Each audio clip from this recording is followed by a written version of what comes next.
बरेली तहसील सदर विकासखंड बिथरी चैनपुर की ग्राम पंचायत पदारतपुर से प्रधान पद के प्रबल दावेदार कैप्टन हाजी लियाकत अली खान से आज उनके निवास स्थान पर हमारे संवाददाता नाजिश अली ने खास बातचीत की।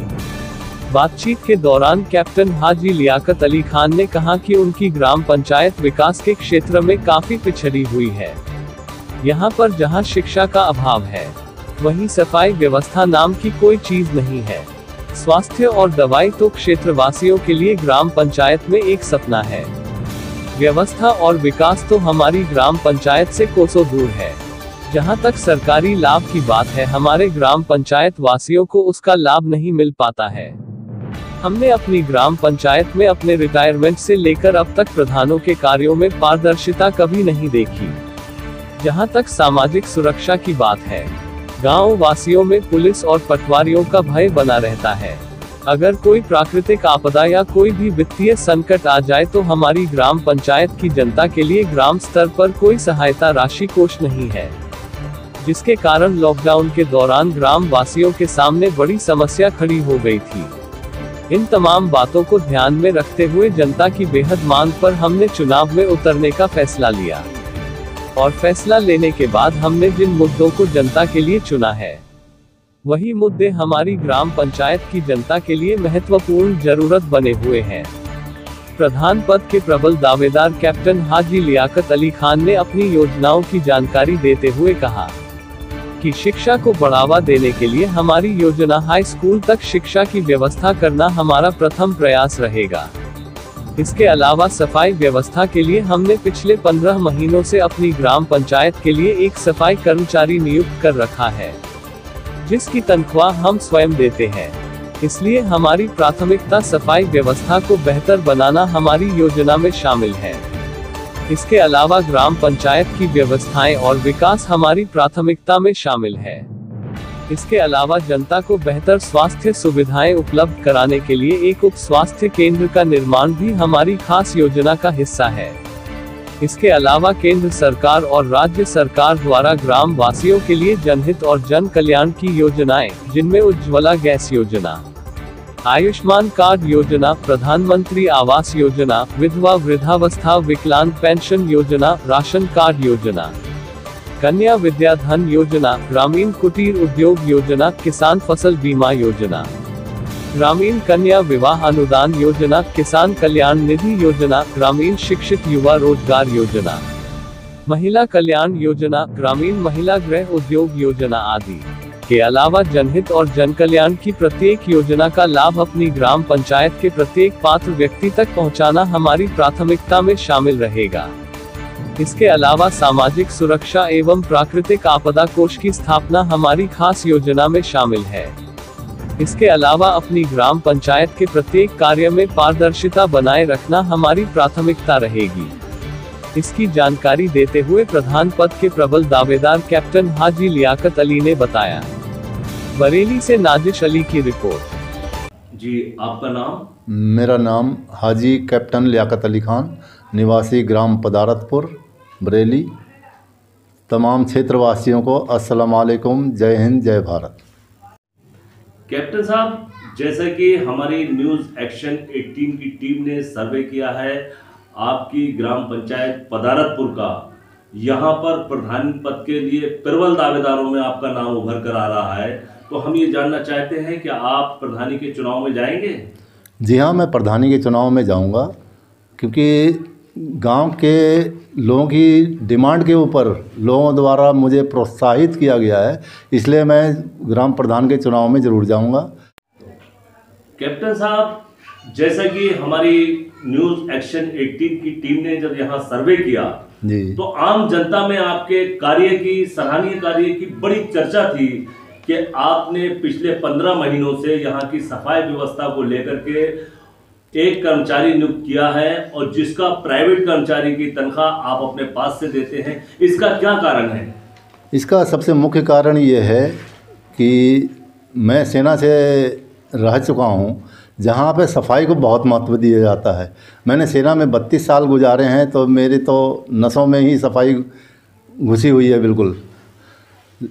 लेकिन यहाँ गांव के हालात ऐसे थे कि यहाँ गंदगी बहुत थी, गांव के जो पूर्व प्रधान या मौजूदा प्रधान तमाम से मैंने इस चीज़ के बारे में डिस्कस किया, लेकिन जैसा हम चाहते थे वैसी सफाई हो नहीं पा रही थी। गांव में जगह जगह पानी बहता था, गंदगी बहुत थी।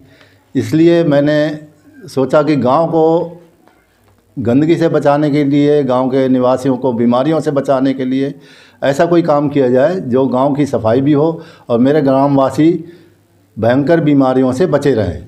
इसलिए मैंने अपनी तरफ से एक कर्मचारी उसके लिए ठेला और अन्य उपकरण देकर उसको इस काम के लिए लगाया हुआ है, ताकि मेरे गांव के लोग जो समय समय पर बीमारियाँ, मौसमी बीमारियाँ फैलती हैं गंदगी की वजह से, उनसे बचे रहें। और अल्लाह के करम से वो मेरा गांव बचा हुआ भी है। पिछले 15 महीनों से कोई ऐसी बीमारी नहीं हुई है। जैसे मलेरिया या डेंगू जैसा रोग होता था वो तकरीबन काफ़ी कंट्रोल में है। कैप्टन साहब ये बताइए, आप जनता के बीच चुनाव में जाएंगे तो किन मुद्दों को आपने जनता के बीच जाने के लिए चुना है? मेरा मुख्य मुद्दा तो विकास है, लेकिन विकास को किस तरीके से करना है वो मैंने कुछ बिंदु बनाए हैं। 7 मैंने उसके बिंदु बनाए हैं। 7 तरीके से विकास को बांटा गया है। कैप्टन साहब ये बताइए कि विकास आपकी प्राथमिकता में शामिल है जी, और चूंकि आप फौजी हैं, जाहिर सी बात है कि विकास पे पैनी नज़र रखते हैं। किस तरीके का विकास ये फौज में आपको बताया गया है और आपने कराया है, देखा है जी। तो उसके साथ जो आपने 7 मुद्दे जी, जिन्हें बिंदु कहते हैं, 7 बिंदु जो तय किए हैं जी, इस चुनाव में जनता के लिए, जी, वो कौन कौन से बिंदु हैं, उनके नाम जानना चाहते हैं। सबसे पहला बिंदु मेरा है शिक्षा का, बच्चों की शिक्षा का। दूसरा है सफाई का। तीसरा है स्वास्थ्य एवं दवाई। चौथा मुद्दा है व्यवस्था एवं विकास। 5वां है पारदर्शिता। छठा है सामाजिक सुरक्षा और 7वां है विपदा निधि बनाना। कैप्टन साहब, आपने जो चुनाव में जाने के लिए विकास के अलावा 7 जो मुद्दे चुने हैं जी, उसमें पहला मुद्दा आपका बड़ा महत्वपूर्ण मुद्दा है जी, और मैं समझता हूं कि गांव के हर आम आदमी की जरूरत है, वो है शिक्षा जी। तो हम ये जानना चाहते हैं कि शिक्षा की आपके यहाँ व्यवस्था क्या है और उसके लिए आपकी योजना क्या है। जनाब, शिक्षा की व्यवस्था ये है कि मेरे गांव में प्राथमिक विद्यालय है और जूनियर हाई स्कूल 8वीं तक है। और मेरा सोचना ये है कि जो गरीबों के बच्चे हैं वो 8वीं तक तो पढ़ लेते हैं, लेकिन उससे आगे जाने के लिए उनके पास इतना वो नहीं होता कि वो आगे पढ़ाई कर सकें। तो मेरे दिमाग में ये चीज़ है कि मैं शासन प्रशासन के सहयोग से कम 10वीं क्लास तक विशेषकर लड़कियों के लिए ऐसी व्यवस्था करूं जो हमारे गांव की बच्चे और बेटियां गांव में ही 10वीं तक शिक्षा प्राप्त कर सकें। उसके बाद इंटर कॉलेज उंडला में भी बन गया है। यहाँ की पढ़ाई कंप्लीट करके वो उंडला में जाके 12वीं तक भी पढ़ सकती हैं, जिसमें उन्हें कोई खर्चा नहीं करना पड़ेगा। सरकार द्वारा जो सुविधाएं दी गई हैं उसका लाभ उठा के वो अपनी शिक्षा 12वीं तक प्राप्त कर सकते हैं। कैप्टन साहब, दूसरा मुद्दा भी आपका बहुत महत्वपूर्ण मुद्दा है जी, और सीधा सीधा जनता से जुड़ा हुआ है, चाहे अमीर जनता हो चाहे गरीब जनता हो, प्रत्येक ग्रामवासी से जुड़ा हुआ सीधा मुद्दा है, वो है सफाई का। जी। सफाई का ताल्लुक सीधा सीधा जो है आदमी की सेहत से होता है और इस पर आपकी बड़ी पैनी नजर है जी। हम जानना चाहते हैं कि सफाई पर आपकी क्या योजना है। सफाई के बारे में मेरी योजना ये है कि सफाई, जैसा कि आपने भी कहा, सफाई का मुद्दा सीधा स्वास्थ्य से जुड़ा हुआ है और स्वास्थ्य से जुड़ने का मतलब यह है कि बीमार ना पड़े आदमी, तभी स्वास्थ्य सही रहेगा। तो उसके लिए मेरा सोचना यह है कि गांव में ऐसी व्यवस्था की जाए कि गांव की गलियां साफ़ सुथरी रहें, गांव की गलियों में कोई कूड़ा वगैरह ना पड़े, समय पर दवाइयों का छिड़काव होता रहे। गांव की महिलाओं को जो कूड़ा कहाँ डालें इसकी हमेशा चिंता रहती है, उसको दूर करने के लिए डोर टू डोर हर दरवाजे से कूड़ा उठाने की व्यवस्था करना है मेरा काम। इसके अलावा समय समय पर दवाइयाँ छिड़की जाती रहें और फॉगिंग का जो धुआं छोड़ा जाता है उसका व्यवस्था करी जाए ताकि मच्छर और मक्खी ना हो। यह है मेरा ख़ास सोचना। कैप्टन साहब, तीसरा मुद्दा भी आपका बड़ा महत्वपूर्ण मुद्दा है और सीधा जनता से जुड़ा हुआ मुद्दा है जी। और वो मुद्दा है आपका स्वास्थ्य और दवाई। जी हाँ। तो हम जानना ये चाहते हैं कि आपके यहाँ स्वास्थ्य और दवाई की क्या व्यवस्था है और उसके लिए आपकी योजना क्या है?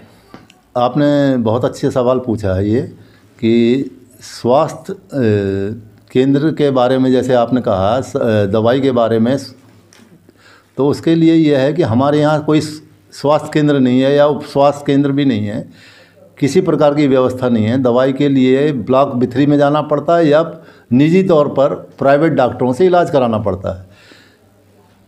मैंने सोचा है इसके बारे में अगर मैं प्रधान बनता हूँ तो इसके लिए मैं उप स्वास्थ्य केंद्र की व्यवस्था करूँगा शासन प्रशासन में अपना जाकर, ताकि मेरे गांव के गरीब लोगों को मुफ्त में दवाई मिल सके। डिलीवरी वगैरह होती हैं उसके लिए उन्हें दोबारा इधर उधर जाना ना पड़े, गांव में ही इस चीज़ की व्यवस्था हो जाए, यही मेरा सोचना है। कैप्टन साहब, चौथा मुद्दा आपका बड़ा महत्वपूर्ण मुद्दा है और मैं समझता हूं कि इस मुद्दे पर अभी तक जनपद बरेली के किसी प्रधान की नजर नहीं है जी। और आपका मुद्दा व्यवस्था और विकास है जी। तो पहले तो हम व्यवस्था के बारे में आपसे जानना चाहेंगे। आपने बड़ा अच्छा सवाल पूछा है व्यवस्था के बारे में। तो मैं 16 साल हो गए मुझे रिटायर होके आते हुए। प्रधान तो ज़रूर चुने जाते हैं और उसकी एक प्रक्रिया के तहत मेंबर वगैरह भी बनाए जाते हैं, बीडीसी मेंबर भी चुने जाते हैं, जो कि एक व्यवस्था का हिस्सा है। लेकिन हमारे यहाँ मैं पिछले 16 साल से देख रहा हूँ कि व्यवस्था तो दरहम बरहम है, बिल्कुल व्यवस्था है ही नहीं। जिनको जिम्मेदारी दी जानी चाहिए वो लोग अपनी जिम्मेदारी निभा ही नहीं पा रहे हैं। एक प्रधान जी के ही हाथ में पूरे गांव की व्यवस्था है। तो मेरा मानना यह है कि गांव के अंदर 15 वार्ड हैं, 15 वार्डों में 15 मेंबर हैं और 4 वीटीसी मेंबर हैं। तो मेरी व्यवस्था ये होगी कि हम उनके साथ मिलकर गांव के विकास को चलाएंगे। हर वार्ड जो मेंबर जो है अपने क्षेत्र का विकास की जो भी कमी बेसी हैं वो मेरे पास अपने प्रस्ताव लाएगा, मैं उसको अमल में लाऊंगा। इसी प्रकार बीटीसी मेंबरों का भी काम होगा कि जिस 3 या 4 वार्डों के वो बीटीसी मेंबर हैं उनकी विकास की जिम्मेदारी उनके ऊपर होगी। वो जिस प्रकार भी मेरे पास आएंगे अपने क्षेत्र के विकास के लिए, उनको मैं अपने लेवल पे या अन्यथा फिर ब्लॉक लेवल पे या जिला अधिकारी या जहाँ भी प्रशासन का या शासन का ज़रूरत पड़ेगी, मैं वहाँ जाके उन व्यवस्थाओं के द्वारा विकास का कार्य करवाऊँगा। साहब, ये तो आपकी व्यवस्था की योजना थी जी। इसी के साथ आपका जुड़ा हुआ है विकास जी। तो हम विकास के बारे में आपकी योजना जानना चाहते हैं कि विकास किस तरीके का आपकी ग्राम पंचायत में हुआ है और आपकी योजना क्या है? विकास अभी तक जो विकास हुए सिर्फ नाली और खड़ंजों का ही विकास हुआ है। सही मायने में विकास नाली खड़ंजों का ही नहीं होता, मानसिक विकास भी ज़रूरी है। जो गांव के लोग हैं उनका मानसिक विकास होना चाहिए ताकि वो अपनी बातों को बिना डरे अपने अधिकारी से या मुझसे या अपने वार्ड के मेंबर से तो कह सकें कि ये व्यवस्था होनी है, ये काम होना है। इसलिए मानसिक विकास भी ज़रूरी है। कैप्टन साहब, 5वां मुद्दा भी आपका बड़ा मजबूत, महत्वपूर्ण और चुनौतीपूर्ण मुद्दा है जी। वो है सरकारी लाभ का। जी। और हमारी टीम ने जो सर्वे किया है जी। न्यूज एक्शन 18 की जो टीम यहाँ पर सर्वे करने आई थी जी। तो उससे जनता ने ये बताया कि सरकार की जो जनहित और जन कल्याण की योजनाएं आती हैं जी उसका लाभ हमें नहीं मिलता है जी। तो हम जानना चाहते हैं कि इसका क्या कारण है। आपने जो सरकारी लाभ के बारे में कहा है ये बिल्कुल सही बात है कि जो सरकार द्वारा 12 ऐसी योजनाएं हैं जिसमें सीधा लाभ जो है गांव के ग्रामीणों को मिलता है, लेकिन मैंने नहीं देखा कि ऐसा सही तरीके से इस काम को अमल में लाया हो अब तक पूर्व प्रधानों ने या मौजूदा प्रधान द्वारा किया गया हो। इसलिए मेरा मानना यह है कि जो भी योजनाएं हैं लगभग 12 योजनाएं हैं, जैसे कि इसका वृद्धावस्था पेंशन है और विधवा पेंशन है, विकलांग पेंशन है और आयुष्मान कार्ड हैं और जो बेघर लोग हैं उनके लिए मकान की व्यवस्था है। इस प्रकार के लगभग 12 ये हैं मतलब लाभकारी योजनाएं जो कि जनता को मिलना चाहिए, लेकिन अभी तक पूर्ण रूप से उनको मिली नहीं है। और मिली भी हैं तो उन्हीं लोगों को मिली है जो कि खास लोग होते हैं, उन तक पहुंची हैं योजनाएं। आम जो गरीब है उस तक ये योजनाएं नहीं पहुंची हैं। तो मेरा मानना यह है कि मैं एक लिस्ट बनाऊंगा इस प्रकार की, जो जितने भी इस प्रकार के लोग हैं जिनको इस चीज़ का लाभ मिलना चाहिए, उनकी लिस्ट बना के फिर उन ज़रूरतमंदों में से सबसे जो ज़्यादा ज़रूरतमंद होगा उसको उन योजनाओं का लाभ पहुंचाया जाएगा मेरे द्वारा। कैप्टन साहब, एक मुद्दा आपका अभी तक हमारी टीम ने जो सर्वे किया है जी, जिसकी लोगों में चर्चा थी जी, कि यहाँ पर जो भी काम होते हैं उसमें पारदर्शिता नहीं होती है। जी, जी, और आपने तो पारदर्शिता को ही मुद्दा बना दिया है। बिल्कुल। तो हम जानना चाहते हैं कि पारदर्शिता का पैमाना क्या होगा आपका? आपने ये भी बहुत अच्छा सवाल पूछा है कि आपने पारदर्शिता को ही मुद्दा बना दिया। मुद्दा इसलिए बनाया कि जब भी मैं घूम रहा हूँ गांव में, अपने कन्वेंसिंग कर रहा हूँ, उसमें ये चीज़ें सामने आ रही हैं, इसलिए मैंने इसको मुद्दा बनाया है पारदर्शिता का। मेरा मानना ये है कि जो जिस चीज़ का हकदार है उसको वो चीज़ मिलना चाहिए, लेकिन हो ये रहा है कि जो पक्के मकानों वाले हैं, मोटरसाइकिलें हैं, सब कुछ है, लेकिन उनके लाल कार्ड हैं, और जो बेचारे ठट्टर में पन्नी में रह रहे हैं उनके पास कोई कार्ड ही नहीं है। तो ये पारदर्शिता में ही आता है। दूसरा ये होगा कि जो भी योजना आएगी उसको सबको ऐलान करके उनको बताया जाए कि ये योजना आई हुई है, इसमें आप अपना नाम लिखाइए। उसको हम फिर मेरिट के आधार पर उनको आवंटित करेंगे वो योजना का लाभ। ये हमारी पारदर्शिता होगी। इसमें कोई भेदभाव नहीं किया जाएगा किसी के साथ, जो जिसका हक बनता है उसको ही दिया जाएगा। ये नहीं कि कोई मेरा आदमी है तो मैं उसको दे दूं और जो गरीब हकदार है वो रह जाए। मेरे दौरान अगर मैं प्रधान बनता हूं तो ये नहीं होने दिया जाएगा। कैप्टन साहब, आपका 7वां मुद्दा और इतना अहम मुद्दा है जी, जो आपने तो सोचा ही है जी। मैं चाहता हूं कि हर ग्राम पंचायत का जिम्मेदार जी, हर शहर का जिम्मेदार जी, हर मौजूद आदमी को जी इसके बारे में सोचना चाहिए। सामाजिक सुरक्षा जी और विपदा निधि स्थापना जी, तो ये दोनों बहुत अच्छी चीजें हैं जो लेमैन तक एक जमीन के स्तर के आदमी से जुड़ी हुई चीजें हैं। तो हम सुरक्षा के और आपदा के जो आपकी व्यवस्था है, जो योजना, उसके बारे में जानना चाहते हैं। ये आपदा जो निधि की स्थापना के लिए आपने जो कहा है, तो ये मेरे दिमाग में इसलिए आई कि मैंने पिछले चुनाव में भी इस चीज़ को उठाया था, लेकिन इस बार तो इसकी वाकई में ज़रूरत, अहमियत लोगों को मालूम भी पड़ गई, ख़ास करके लॉकडाउन में। अगर हमारे पास ये निधि होती तो हम आसानी से उन लोगों की मदद कर सकते हैं, और करी भी है हमने वैसे मदद, ऐसी बात नहीं है। हम लोगों ने मिलजुल के, और ख़ुद मैंने भी इस चीज़ के लिए काफ़ी मदद करी है। लेकिन इसको अगर हम एक सही तरीके से, इसको योजना को हम अपने तरीके से अगर इसको कार्यान्वित करें तो बहुत इसका लाभ हमारे गरीबों को मिल सकता है। उसके लिए मेरे दिमाग में ये है कि जितने भी गांव के मुख्य लोग, जो सरमाएदार लोग हैं, उनके द्वारा, और कुछ मेरे मिलने वाले ऐसे लोग हैं जो काफ़ी मदद कर सकते हैं, और कुछ आम ग्रामीण से भी मिलजुल के हम लोग एक ऐसी निधि की स्थापना करेंगे जिसमें कुछ पैसा हम जमा कर सकें। जैसे ज़कात वाले भी हैं, अगर वो भी पैसा हम जमा कर दें तो एक हमारे पास अगर कुछ रुपया जमा हो जाए तो कोई भी ऐसी विपदा आती है तो उस टाइम पे हम उस रुपए को खर्च करके उसकी मदद कर सकते हैं। कहीं किसी का एक्सीडेंट हो जाए, किसी के गरीब के घर में कोई ऐसी बीमारी हो जाए जिसका वो इलाज ना करा पा रहा हो, तो हम उस आपदा निधि के द्वारा, उस कोष के द्वारा हम उस गरीब व्यक्ति की मदद कर सकते हैं। हमारे दिमाग में ये चीज़ है, और इंशाअल्लाह अगर मैं प्रधान बनता हूँ तो मैं इसका इस्तेमाल ज़रूर करूँगा, और सभी के पास जाके इस योजना को समझाऊँगा भी, और उनसे इस चीज़ में शामिल होने के लिए ज़रूर कहूँगा।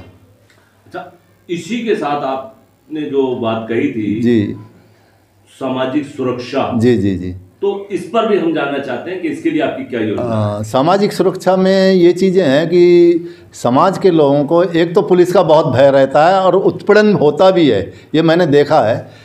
जब तक सेना में रहा तो हमें इस चीज़ का महसूस नहीं हुआ, लेकिन जब गांव में आया तब मुझे पता चला कि गांव में पुलिस कितने तरीके से उत्पीड़न करती है गांव के लोगों का। जैसे लेखपाल साहब हैं, वो भी वही है, और पुलिस द्वारा खासकर 2 व्यक्तियों द्वारा ग्रामीणों का उत्पीड़न किया जाता है। अगर मैं ग्राम प्रधान बनता हूँ तो ऐसी व्यवस्था करूँगा कि पुलिस आएगी, मेरे पास ही आएगी, और मैं जिससे भी पुलिस का कार्रवाई करनी है या जो भी उसका मतलब मुलजिम हो या किसी प्रकार का, वो मेरे द्वारा ही किया जाएगा। इसी प्रकार लेखपाल का भी है, लेखपाल भी विधिवत कार्रवाई करेंगे, ग्रामीणों का उत्पीड़न नहीं कर पाएंगे, ये मेरा मानना है। अगर मैं ग्राम प्रधान बनता हूँ तो पुलिस द्वारा कोई भी उत्पीड़न नहीं किया जाएगा, ये मैं पक्का ऐसी व्यवस्था करूँगा कि पुलिस वही काम करे जो कि उनको विधिवत